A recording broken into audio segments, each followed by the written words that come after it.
السلام عليكم ورحمة الله.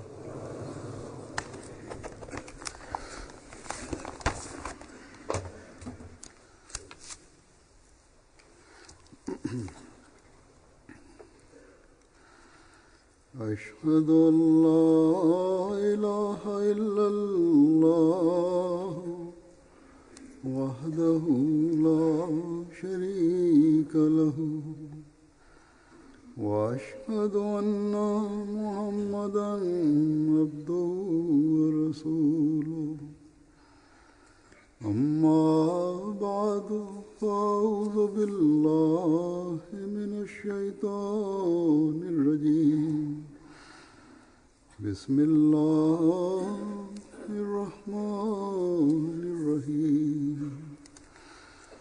الحمد لله رب العالمين الرحمن الرحيم مالك يوم الدين إياك نعبد وإياك نستعين اهدنا الصراط المستقيم صراط الذين أنعمت عليهم غير المغضوب عليهم ولا الضالين.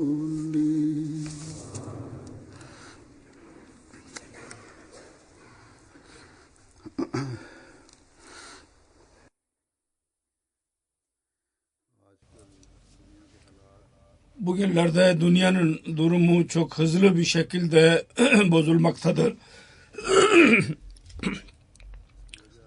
Ve şanssızlıkla onun sebebi Müslümanların bazı güruhları oluşmaktadır. Müslüman ülkelerin liderleri, onların ileri gelenleri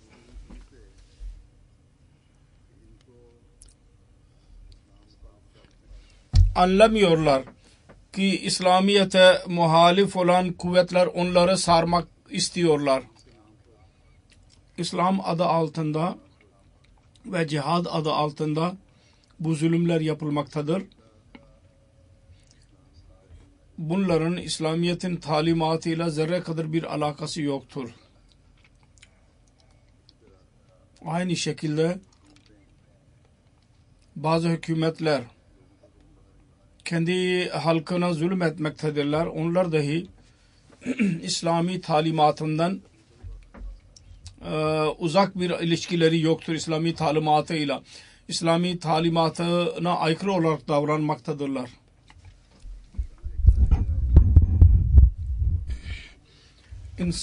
İslamiyet'e nerede yazılıdır mazlum insanları öldürün diye. Sonra bunlar yalnız İslam adı altında gayrimüslimleri öldürmekle kalmayıp ondan daha ziyade Müslümanları öldürmektedirler. Müslüman masumlar dahi onun kapsamındadır. Çocuk, küçük, kadın, erkek, yaşlı hepsi bunun kapsamındadırlar. Müslüman ülkelerin güçleri zayıftan daha da zayıflaşmaktadır.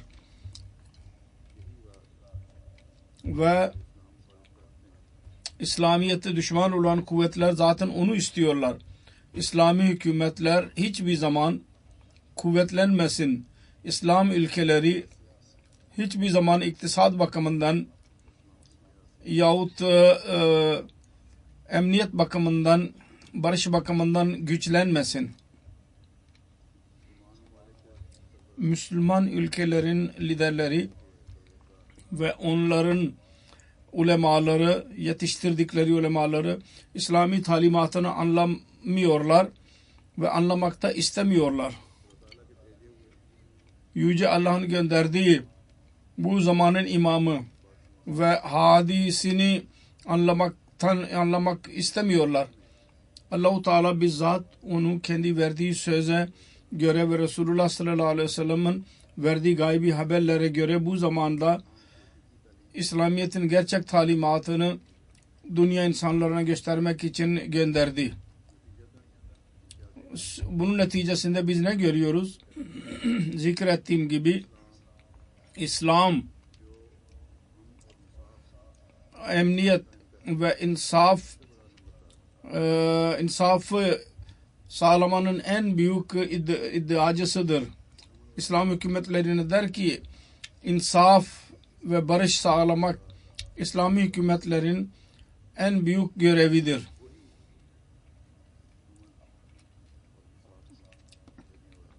Onlar insaf ve emniyete aykırı davranmaktadırlar. Her Müslüman ülkede bir fitne ve fesat vardır. Ve kendi bencilliklerini isteyenler ondan istifade etmektedirler. Sebebi de şudur ki hükümetler insanların faydasını ve iyiliği için çalışacaklarına kendi faydalarını yer tutmaktadırlar. Müslümanı öldürmektedir. Sabır ve tahammül liderlerde kalmamıştır. Şimdi Türkiye'de geçenlerde bir isyan oldu. Şüphesiz bu isyan hiçbir şekilde İslami talimatına göre haklı değildi. Ancak bunun sonucunda hükümetin yaptıkları işlemler yahut yapmakta olan işlemler dahi zalimanedir. Ne kadar hükümetin politik bakımından muhalifleri varsa ister fesada katılmamış olsalar dahi onlar aleyhinde işlem yapılmaktadır. Onlar görmüşlerdir. Bunun sonucunda tepki oluşur. Çabuk yahut belli bir müddet sonra, fakat eğer zulüm cari olursa, devam ederse tepki mutlaka olur. Ve bu tepkiyi İslamiyet'e muhalif olan güçler onu kışkırtırlar ve ondan istifade ederler. Büyük güçler kendi silahlarını satarlar. Ve her iki tarafının sevgisini kazanmaya çalışırlar. Irak, Libya, Suriye vesairede bütün bunları görmelerine rağmen Müslüman liderler anlamıyorlar. Eğer Kur'an-ı Kerim'in talimatını düşünmek istemedilerse, Müslüman olarak kalmak istemezlerse en azından düşünerek bir adım atmaları gerekir. Şuna baksınlar. Müslümanların ihtilafının yahut onların ülkelerindeki rahatsızlığın faydası kime ulaşmaktadır? Fakat anlamıyorlar. Kısacası bu Müslüman ülkeler için bu günlerde çok dua etmemiz lazım. Yüce Allah onlara akıl versin. Sonra terörist tenzimler, kuruluşlar bu batılı ülkelerde masum canlıları öldürmek için çok zalimane ve hunharca işler yaparak İslamiyet'in adını kötüye çıkarıyorlar. Bu da kötü değil. İslamiyet'in adını çıkarmak için İslamiyet'e düşman olan güçler gayri İslami ülkelerde böyle bu gibi işler bunlardan yaptırıyor olabilirler. Ki hem İslamiyet'in adı bunlarla kötüye çıkıyor hem de bunlara yardım adı altında dünyayı terörizmden kurtarmak adı altında kendi merkezlerini o ülkelerde koymak için bir sebep elde edebilirler bunlar. Eğer gerçek İslami talimattan onları biliyorlarsa İslami talimatını bunların bilmeleri lazım. Hiçbir İslami talimat değildir ki masumları öldürelim. hava alanlarında, istasyonlarda misafirleri ve çocukları, kadınları, yaşlıları, hastaları öldürelim. Kiliselere giderek insanları ve papazları öldürelim. Hz. Resulullah sallallahu aleyhi ve sellem savaşa bir asker gönderirdi. Ona dahi nasihat ederdi. Kadınlara, çocuklara, yaşlılara, rahipleri öldürmemelisiniz. Silaha sarılmayan ya hiçbir şekilde Müslümanlar aleyhinde savaşa bir sebep olmayan birisini zarar etmemelisiniz. Öldürmek bir yana. Demek ki bu Kur'an-ı Kerim'in talimatı değil, ne de Hz. Resulullah'ın talimatıdır bu. Ne Resulullah sallallahu aleyhi ve sellem'in ve kendi Hulefai Raşidinin ve eshablarının hiçbir amelinden bu ispat olunmaktadır. Yüce Rabbimiz bizim dinimizin ismini İslam koymuştur. Ve bu adı dahi terörizm ve cebir ve zor kullanmayı reddeder. Ve barış ve barışın mesajını verir. İslam'ın anlamı budur. Barışta kalmak ve diğerlere barış sağlamak. Sonra Yüce Allah Kur'an-ı Kerim'de şöyle buyurmuştur. Vallahu yadu ila daris salame.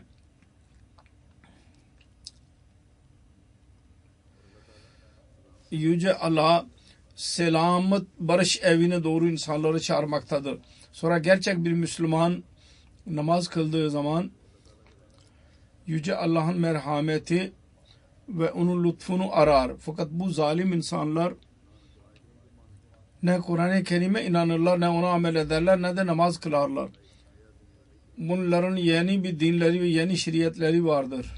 Uydurmuşlardır onu. Kısacası gerçek bir Müslüman bunu istediği zaman barışı sevdiği zaman ve namaz kıldığı zaman o zaman yaramazlık ve fisk ve günahlardan korunur. Yüce Allah der ki namaz kötü ve çirkin işlerden alıkoyar insanı. İslam der ki selamı yayın ve barışı yayın. Selam söylemek yalnız Müslümanlara sınırlı değil. Tabii ki Pakistan'da dahi bugünlerde o ülkenin yasası ulemaların etkisi altında kalarak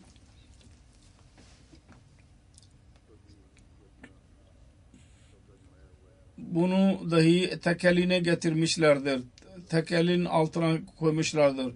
Yani Müslümanlar dışında başka birisi selam söyleyemez ve Ahmediler asla selam söyleyemezler. Kısacası Hz. Resulullah sallallahu aleyhi ve sellem zamanında herkese selam söylenirdi.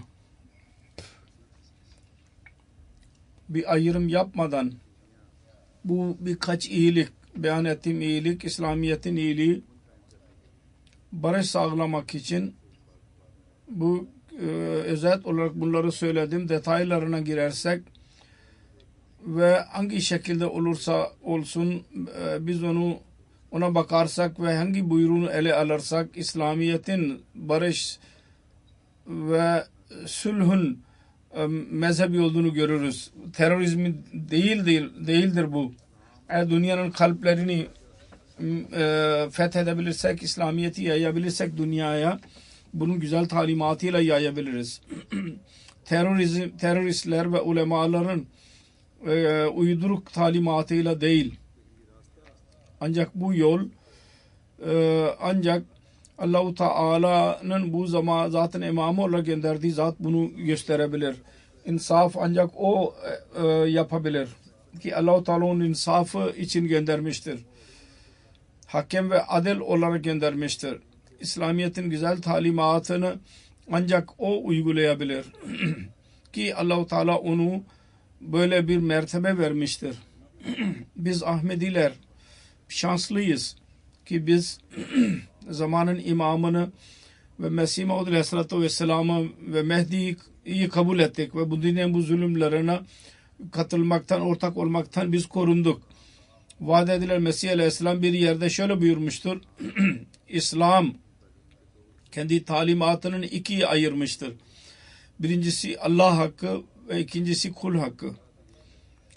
Hukukullah şudur ki ona vacibul itaat diyelim. Ve kul hakkı budur ki Allah-u Teala'nın mahlukatına sevgi gösterelim. Bu yol iyi değil ki yalnız din muhalefetinden dolayı birisine eziyet edelim. Sevgi başkadır ve din muhalefeti başkadır.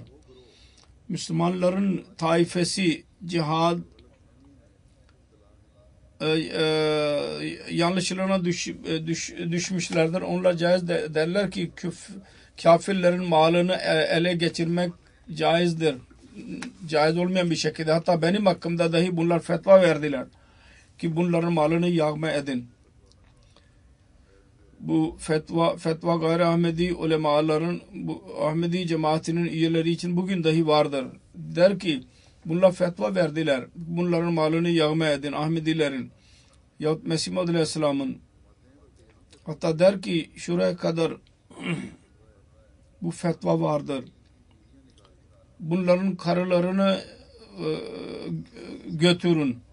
Halbuki İslamiyet bu çirkin talimatı İslamiyet'te yoktu. O tertemiz bir din idi. İslamiyet'in örneğini biz şöyle verebiliriz. Nasıl ki bir bahçe, nasıl bir babalık hakkını ister. Aynı şekilde ister ki evlat birbirini sevsin, merhamet göstersin. O istemez ki birbirini dövsünler. İslam bir tarafta şunu ister ki Allah-u Teala'nın bir ortağı olmasın. Orada onun şu iradesi vardır ki insan nev'inde sevgi ve birlik olsun. Kısacası talimat budur ki bunu benimseyerek Müslüman dünyasında tekrar İslam'ın şanı yerleştirilebilir. Allah-u Teala'nın hakkını dahi tanıyalım ve birbirimizin hakkını tanıyalım. İnsan nev'inde sevgi yaratmaya çalışalım. Kim hangi dindendir buna bakmak bir yana, bakmadan zulüm ile masumları öldüreceğimize İslamiyet'in barış dolu talimatıyla insanın kalbini fethederek Resulullah'ın ayaklarının altına koyalım. Ve intihar saldırılarına geçerek yahut zulüm ederek Allah-u Teala'yı öfkelendireceğimize onun sevgisine ve ona yaklaşmaya çalışalım. Sevgisini elde etmeye çalışalım. İslamiyet'in Allah-u Teala'nın gölgesi haline getirelim. Zalimane hareketlerimizle İslamiyet'e itiraz edenler ve saldıranlara daha da bir fırsat vermemeliyiz. Eğer bunlar vazgeçmezlerse unutmasınlar. Dünyadaki hileler ve saldırılarla asla İslamiyet'i yayamazlar dünyaya.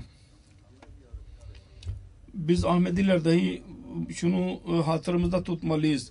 İslamiyet adı altında yapılan bu sapkın insanlar her saldırı bizi eskiden daha ziyade bizim sorumluluklarımızı yerine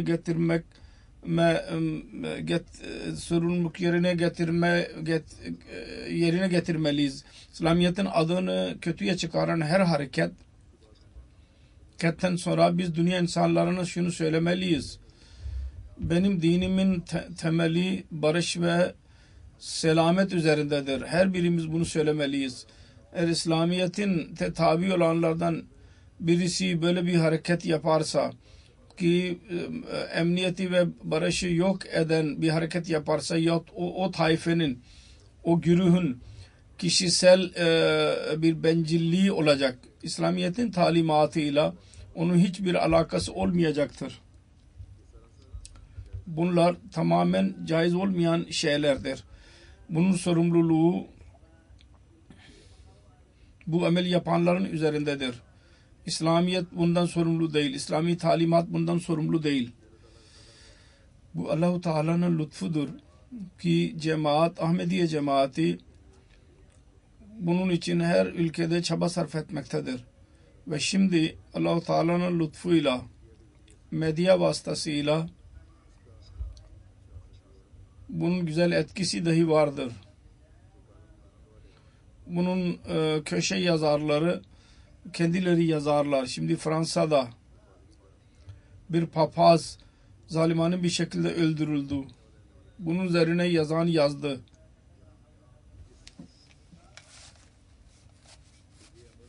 Bu amel şuna dikkatimizi çeker ki dini savaş dünyada başlamıştır. Ancak kendisi yazıyor.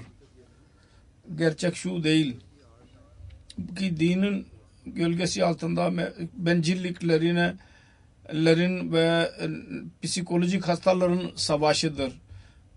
Papa dahi güzel bir demeç vermiştir. Şüphesiz bu uluslararası bir savaştır. Uluslararası savaş haline gelmiştir. Fakat bu dini bir savaş değildir. Aksine kişisel çıkarların savaşıdır. Onlar kendi çıkarlarını elde etmek isterler. Çünkü hiçbir din zulüm talimatını ileri sürmez. Şimdiye kadar bunlar kendi insanlarına nasihat etmektedirler. Fakat bu zulüm çoğalırsa o zaman tepkisi dahi olacaktır. Onun için bizim sorumluluğumuz çok daha çoğalmıştır.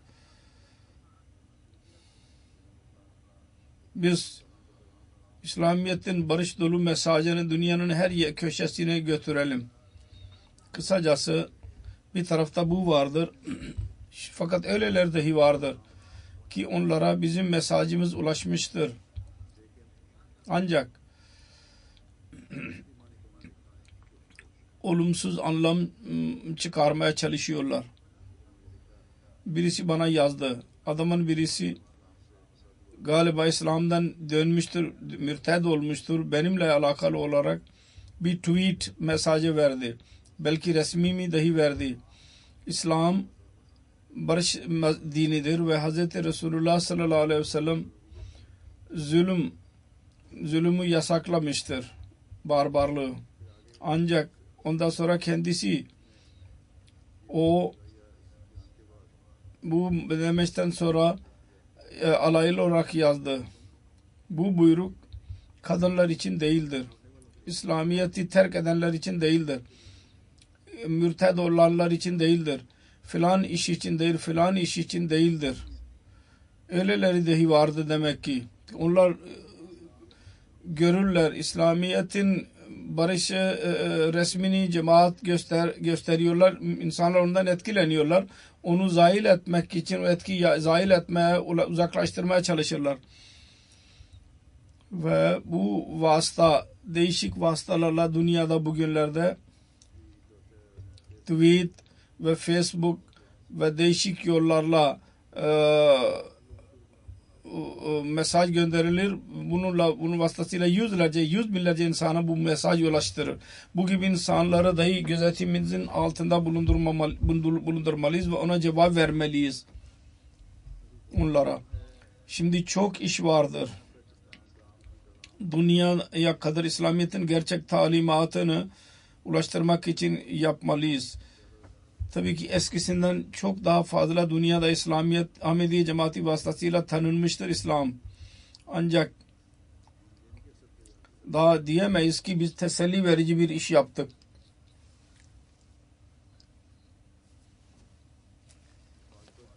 Muhalefetin bu çağında bu İslamiyet'in dahi muhalefetidir gayrimüslimler tarafından ve cemaatin muhalefetidir Müslümanlar tarafından. Bunda biz çok hikmet dolu ve çaba ile iş yapmalıyız.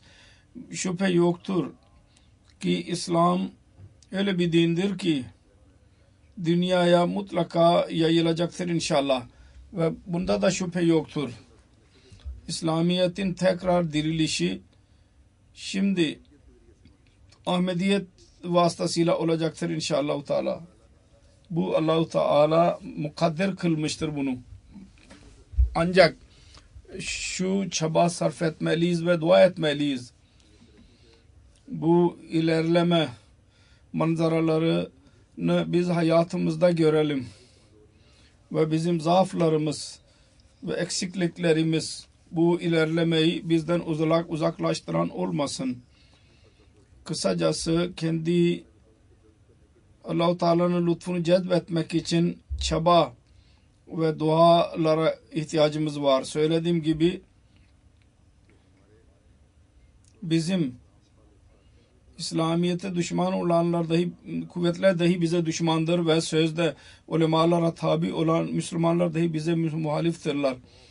Ancak biz her korkuyu uzaklaştırarak vaat edilen Mesih Aleyhisselatü Vesselam'ın amacını tamamlaştırmaya çalışmalıyız. Tamamlamaya.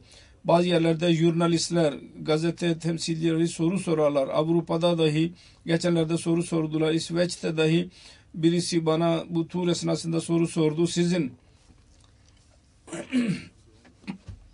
şiddeti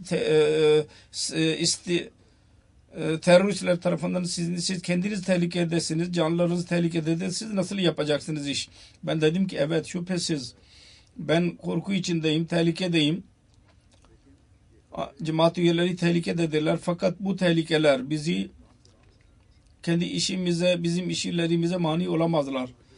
Tehlike her bir insanın her yerde vardır. Ona dedim ki sen de dahi tehlikedesin. Burada Ahmedi yahut gayrimüslim söz konusu değil.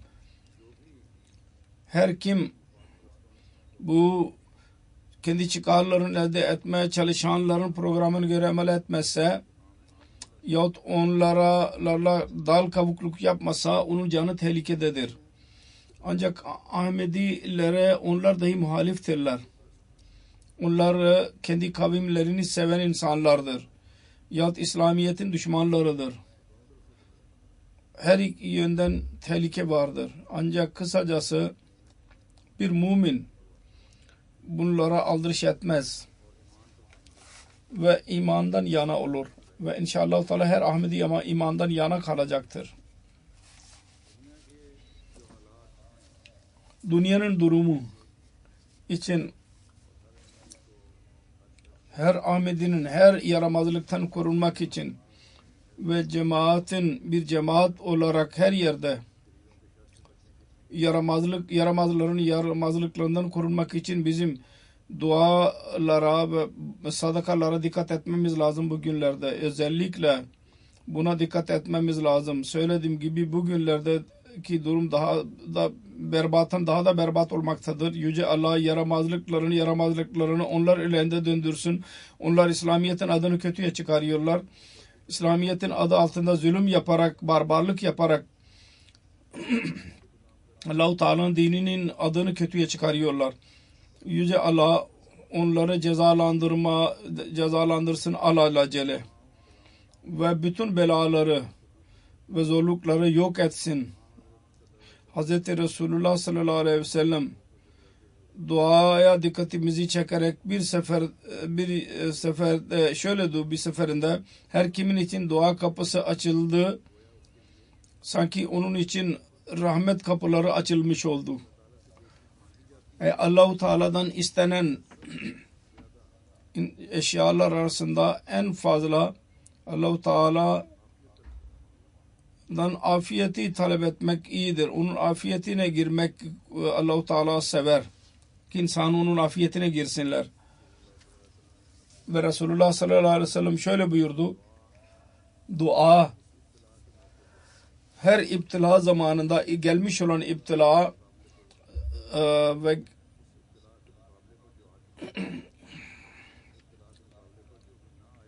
ve daha gelmemiş olan iptila zamanında dua fayda verir. Ve Allah-u Teala'nın kulları ey Allah'ın kulları size lazımdır ki duayı benimseyin. Sonra bir seferinde şöyle buyurdu Resulullah, Allahu Teala katında duadan daha saygıdeğer başka bir şey yoktur. Sonra Resulullah sallallahu aleyhi ve sellem sadakalar konusunda dedi ki belalardan korunmak için, ateşten korunmak için sadaka verin. Şunu dahi buyurdu, her Müslümana sadaka vermek farzdır. Sahabeların sormaları üzerine kimin elinde bir şey yoksa o ne yapsın? Resulullah buyurdu, maruf şeylere, iyi şeylere amel etsin, İslami talimatına göre amel etsin. Hayırlar vardır, onları benimsesin ve kötü işlerden uzak dursun. Onun için sadaka olan budur. Fakat bunun bu anlamı değildir ki birisi desin ki her kim malın sadakasını verdiyse o kötü işler yapsın. Hayır. Ve kötü işlerden uzak durursa yine fark etmez, sadaka verdi. Hayır. Bu Allah-u Teala'nın kendi kulları üzerinde merhameti vardır. O eğer birisi mecbur ise, malı yoksa hayır yapmak ve kötülüklerden uzak durmak onun için sadaka olur. Yoksa eğer birisi ona göre amel etmezse ve hayır göre amel etmezse ve kötülüklerden uzak durmasa onun mal sadakasının dahi anlamı yoktur. Nasıl ki gösteriş namazların anlamı yoktur ve namaz kılanların yüzüne vurulurlar. Aynı şekilde sadakanın dahi bir önemi yoktur. Bir müminden şu beklenir: sadaka verdiği zaman, dua ettiği zaman her amelini Allah-u Teala'nın rızasına göre yapmaya çalışsın. Ve böyle bir durum olursa Allah-u Teala'nın lütuflarını cezb etmeye sebep olur ve zorluklardan insanı korur. Bu konuda Hz. Mesih Maud Aleyhisselatü Vesselam bir seferinde şöyle buyurdu: sadaka ve dua ile bela ertelenir. Sonra duaların kabul edilmesi için ne durum olmalı? Bu konuda Mesih Maud Aleyhisselam şöyle buyurmuştur: duaların kabul edilişi için bu dahi gereklidir ki insan kendi zatında temiz bir değişiklik yaratsın.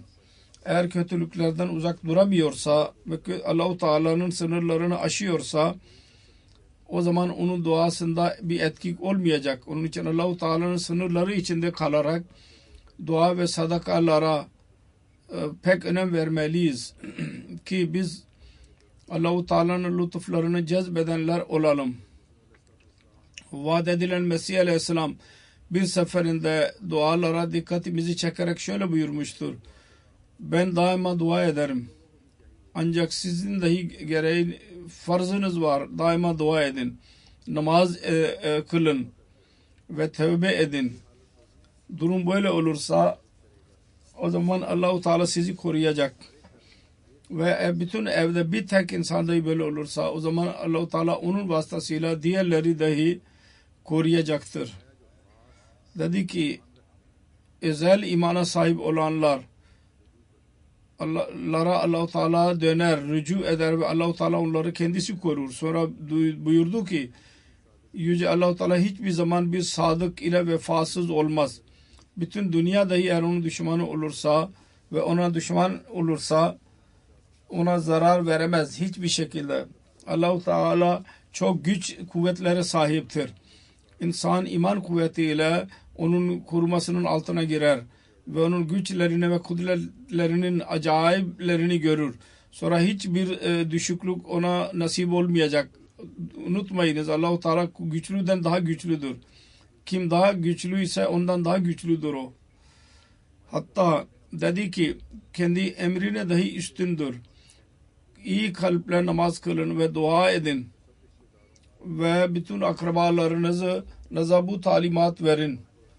Tam olarak Allah-u Teala'ya yönelerek bir insan zarara girmez hiçbir zaman.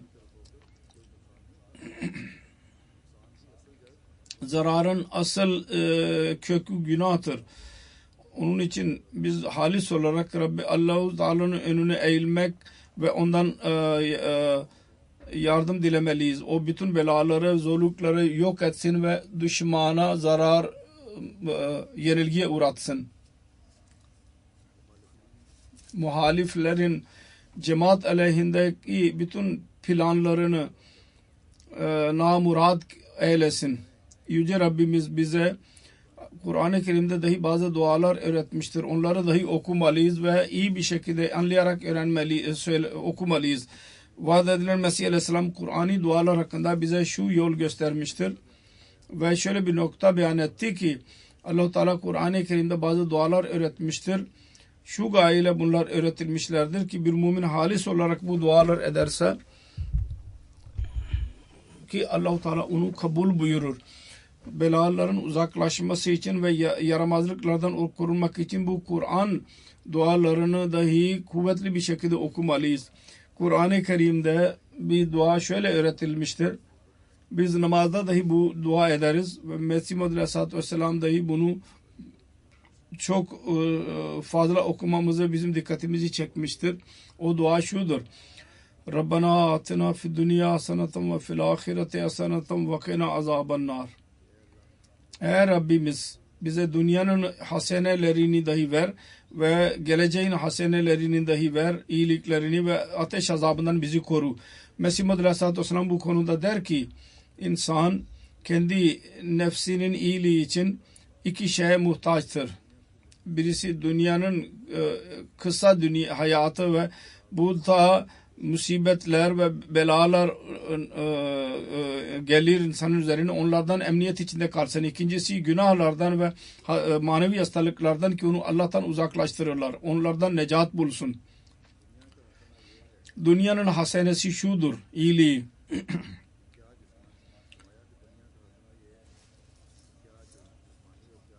Ki hem bedensel olarak hem de manevi olarak bu her bela ve kötü hayattan ve zilletten korunsun insan. Ve fil ahirete hasana da ahiret yönü vardır. O da dahi dünyanın hasenin semeresidir.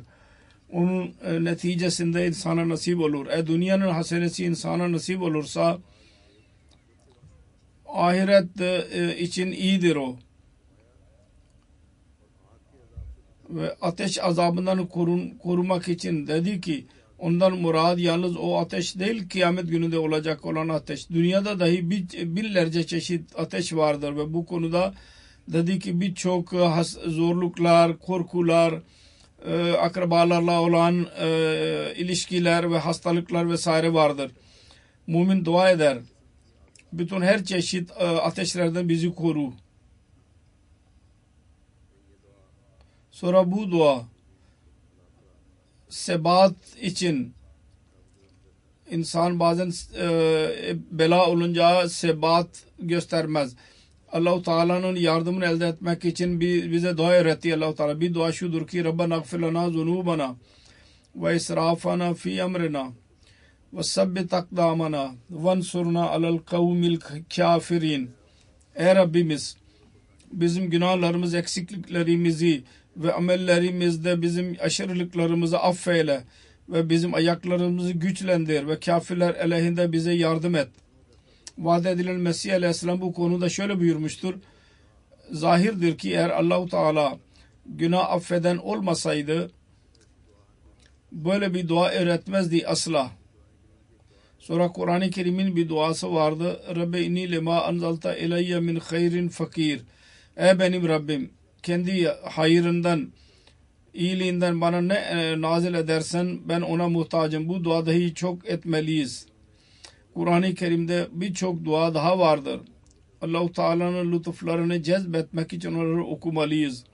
Söylediğim gibi Hz. Mesih Maud Aleyhisselatü Vesselam bize söyledi.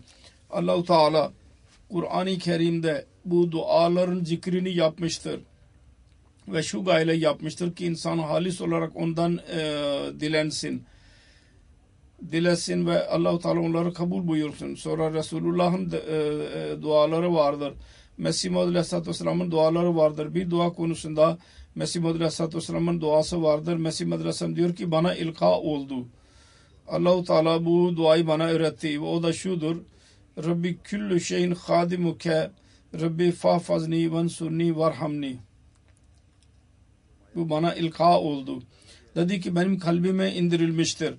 Bu ismi azamdır. Bu öyle kelimelerdir ki her kim onu okursa her afetten necat bulacak. Yüce Rabbimiz cemaatimizi toplumsal olarak cemaatin her üyesini dahi her yaramazlıktan, şerden korusun ve muhaliflerin yaramazlıklarını onlara döndürsün. Muhaliflere akıl versin ki Allah-u Teala'nın gönderdiği imamın sözünü kabul etsinler ve ümmeti vahide olarak İslamiyet'in güzel talimatını, barış yolu talimatını dünyaya yayanlar olsunlar. Namazdan sonra ben cenazeyi kıldıracağım. 3 cenaze. Bir cenaze Even Bernard Belize'de yaşayan birisinin cenazesidir. Geçenlerde 49 yaşında vefat etti. İnna lillahi ve inna ileyhi raciun. Belize cemaatin ilk Ahmedilerden idi. Ve şu anda tebliğ sekreteri olarak görev yapıyordu. 2014 senesinde İngiltere Celsası'na dahi katıldı. Çok muhlis, fedakar bir Ahmediydi. Coşku dolu bir Ahmediydi. Ve az müddet önce Ahmedi olmasına rağmen öyle ihlas ve vefa vardı, öyle cemaatiyle ilişkisi vardı ki birçok eski Ahmedilerde de belki o ihlas bulunmasın. Allah-u Teala derecelerini yükseltsin. Ve öyle ve feal insanlar daima cemaate Allah-u Teala nasip eylesin. İkinci cenaze Seyyid Bey'in cenazesidir. Seyyid Nasır Rescue Service'in müdürü. Seyyid Gulam Seyyide'nin oğluydu. Onun 23 Temmuz 2016 senesinde İslamabad'da 55 yaşında öldü. İnna lillahi ve inna ileyhi raciun. Kalpten dolayı vefat etti. Pıhtılaştı kanı. Onun ninesi Mesih Maud Aleyhisselatü Vesselam'a biat olmuştu Kuhat şehrinden mektup yazarak ve onun evinde diğerler Ahmedi olmamışlardı. Seyyid Nazır Seyyiden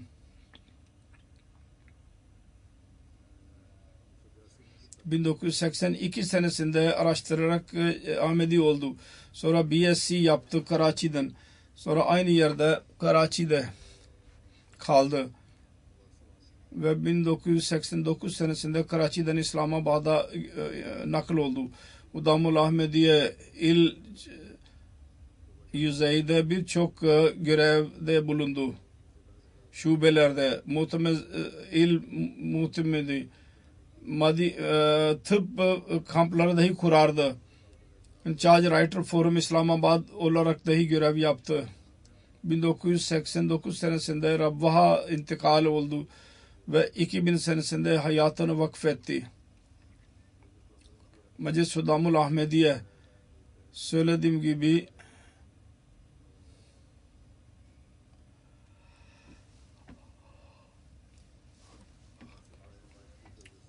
Nasır Rescue Service şubesi vardır. Onun müdürü olarak görevli olarak çaldı. Spor kompleksin müdürüydü. Judo karateyi bilirdi. Ve uluslararası yüzeyde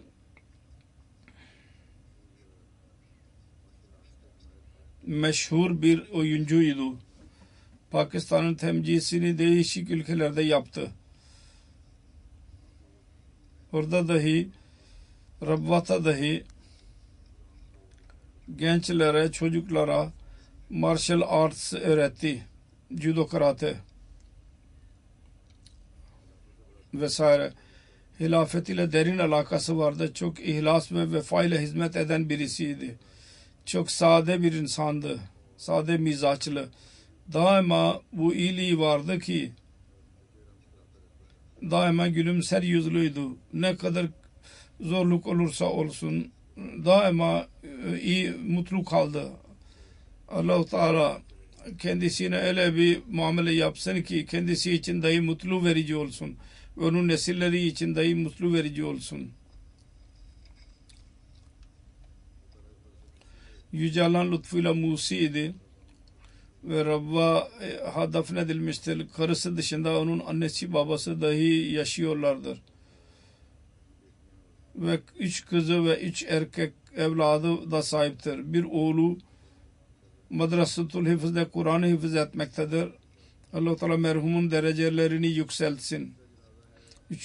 cenaze Nazir Ahmet Ayaz'ın cenazesidir. New York Amerika'nın sadır idi. 3 Temmuz günü 69 yaşında vefat etti. İnna lillahi ve inna ileyhi raciun. 23 Mayıs 1947 senesinde Tanzanya'da doğdu. 1977'sinde New York'a ulaştı ve cemaat hizmetlerine girdi.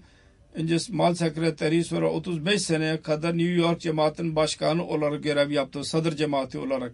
New York'ın değişik namaz merkezlerinde her ayda muballig ile birlikte giderdi. Her mal şubesine fedakarlık yapardı. E-mail vasıtasıyla mektuplarla insanlara yol gösterirdi. Cemaat hizmetini güzel bir şekilde yapardı. Mutlu bir şekilde gençlere terbiye verirdi. Bazen büyükler gençleri terbiye etmediler, fakat bu gençlere terbiye vererek onları dahi hazırlardı ki cemaatin hizmetine en saflarda bulunsunlar. Ve orada camide yahut merkezde gençler ve kızları getirmek için bir yol, oyunlarda olsun ya diğer programlar olsun ki onların dikkatini çekelim. Ki zayi olmaktan biz onları koruyalım. Talim, ders ve kadın erkek her pazar günü ders yapardı. Tahir Akademi adı altında orada devam etmektedir. Humanity First New York'un direktörüydü. Çok görev yaptı.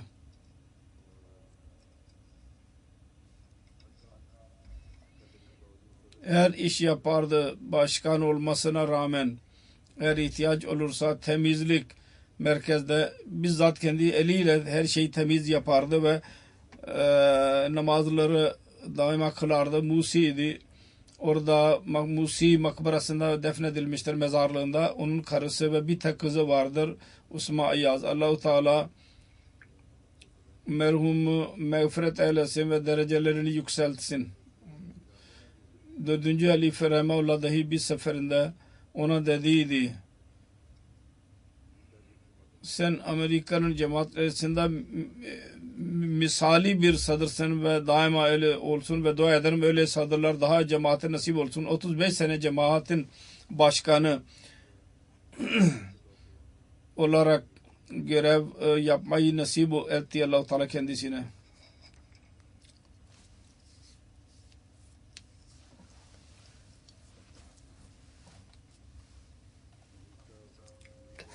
Amir Bey Amerika amiri ve naib amir Amerika yazdı. Çok alçak gönüllülükle hizmet eden birisiydi ve yönetimde de dahi daima ileri adım atardı ve diğerlerle birlikte bir çalışkan bir insan gibi iş yapardı. Yalnız büyük memur olarak görev yapmadı. Allah-u Teala bütün bunların derecelerini yükseltsin ve mağfiret eylesin. Namazdan sonra söylediğim gibi bunların cenaze namazını kıldıracağım inşallah.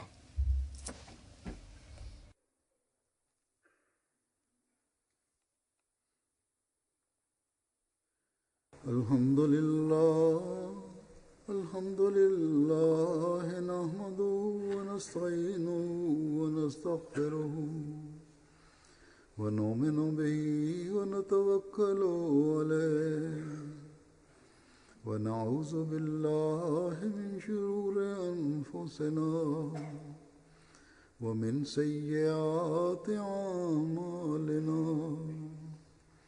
من يهده الله فلا مضل له ومن يضلل فلا هادي له ونشهد أن لا إله إلا الله ونشهد أن محمدا عبده ورسوله عباد الله رحمكم الله إن الله يأمر بالعدل والإحسان وإيتاء ذي القربى وينهى عن الفحشاء والمنكر والبغي يعظكم لعلكم تذكرون اذكروا الله يذكركم